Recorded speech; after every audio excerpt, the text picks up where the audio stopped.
If the Inca had to face Aztec, who wins? Inca.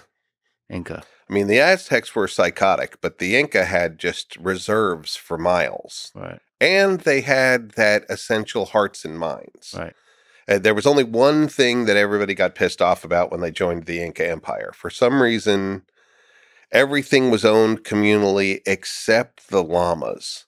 The llamas were the kings. And so that was one thing that, like, some of them would stay in town just to be work llamas, but, you know, you don't own your llama anymore. And people are really attached to their llamas. To this day, they are like family members. So it'd be like everybody walked in and said, everybody's family dog is now mine. It like really upset people on an emotional level. Well, so llamas got domesticated at some point. Probably early. I don't even know when, but early on. It's we have rock art that progresses to make it see like a progression from people depicted hunting them to people depicted standing next to pregnant ones. Yeah. So it was still in that archaic period, at least, that they became friends.